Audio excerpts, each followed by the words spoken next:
This is Venezuela today. Endless lines for food, millions fleeing, currency that's not worth the paper it's printed on.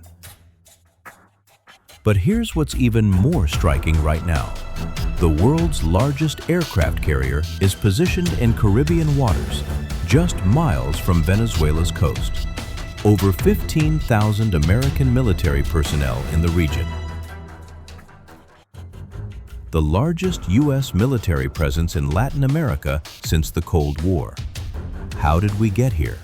How did a country with the largest oil reserves in the world, more than Saudi Arabia, more than any other nation, collapse completely?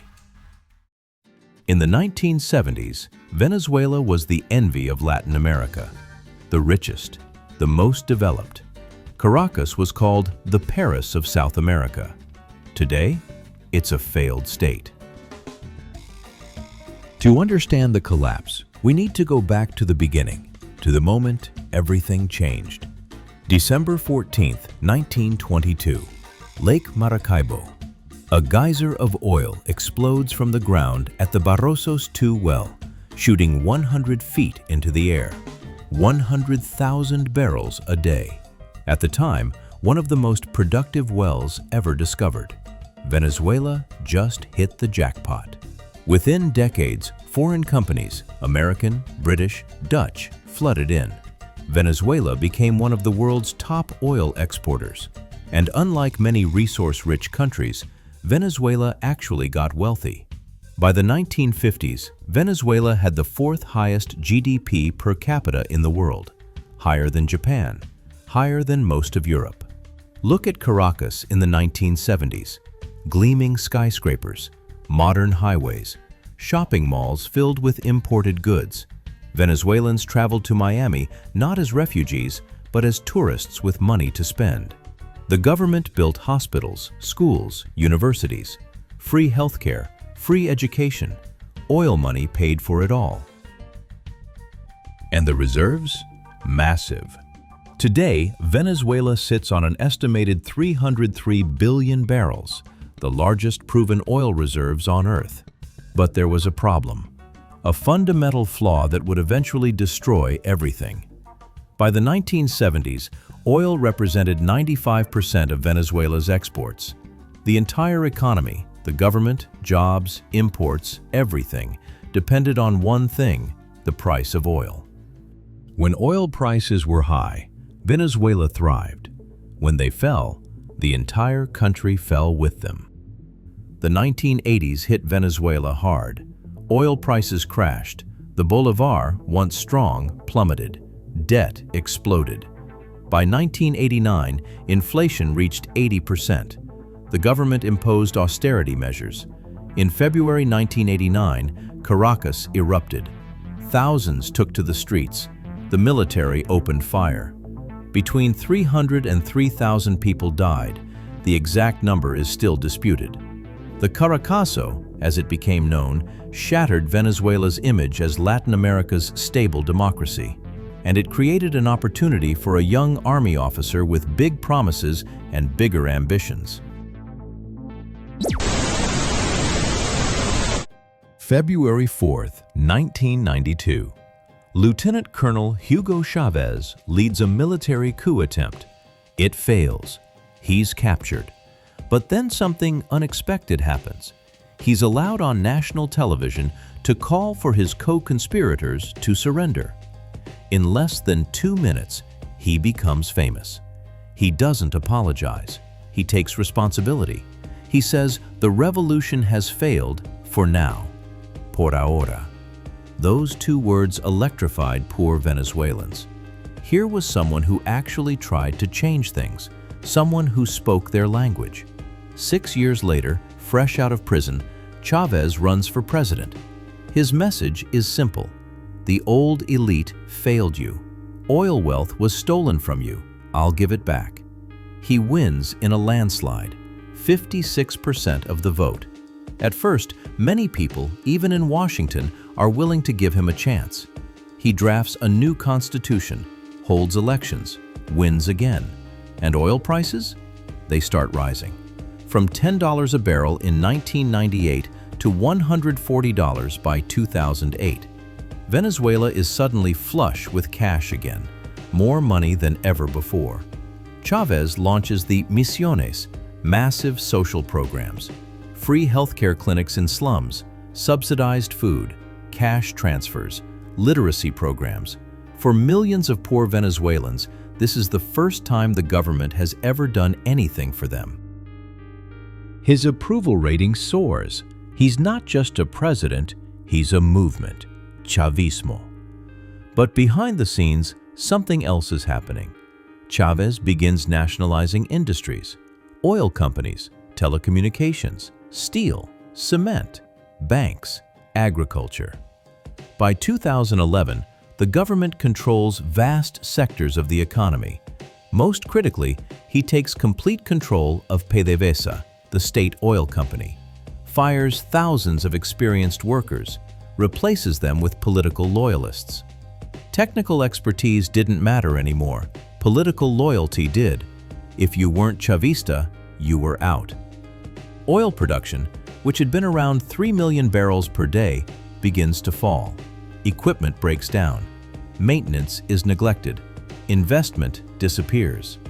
Chávez imposes price controls on basic goods. The official story? Protecting people from greedy businesses. The reality?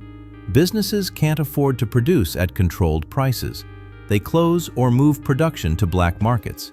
Inflation starts creeping up. 20%, 25%, 30%. Internationally, Chávez becomes a thorn in Washington's side. He allies with Cuba, Russia, Iran. He calls President Bush the devil at the UN. He funds leftist movements across Latin America. But by 2011, Chávez is sick, cancer. He goes to Cuba for treatment. His appearances become rarer. March 5, 2013, Hugo Chávez dies. He's 58 years old.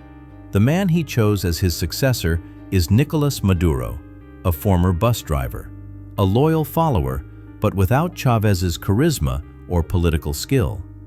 Maduro inherits an economy already in trouble, but he's about to make it infinitely worse. 2014, oil prices collapse. From $100 a barrel to below $30. For a normal economy, this would be painful.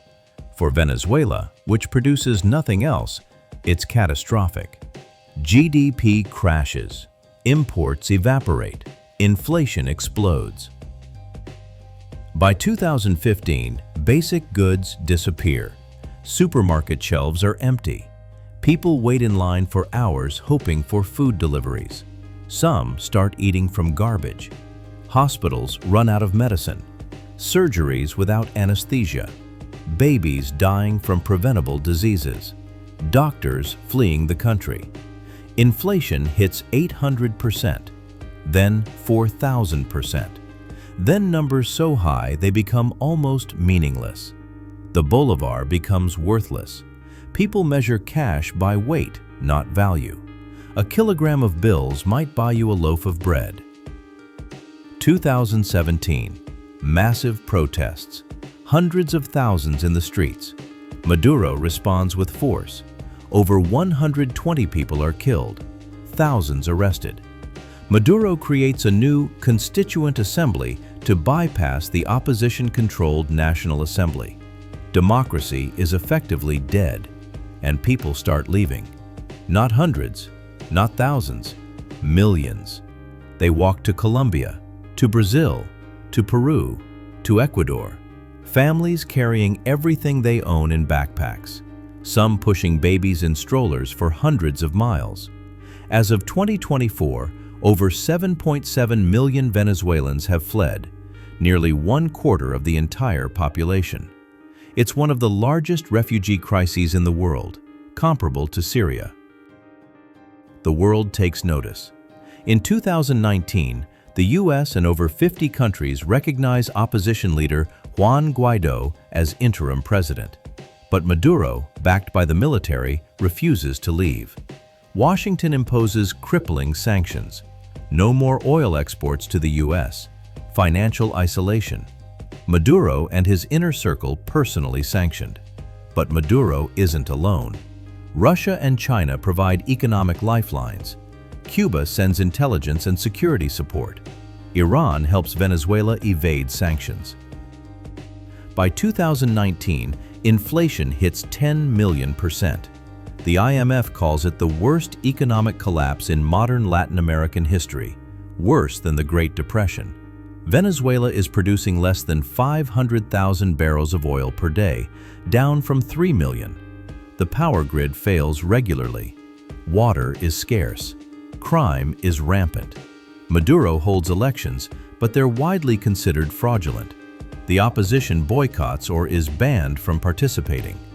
July 2024. Another election. Maduro claims victory, but opposition tallies suggest he lost by a landslide.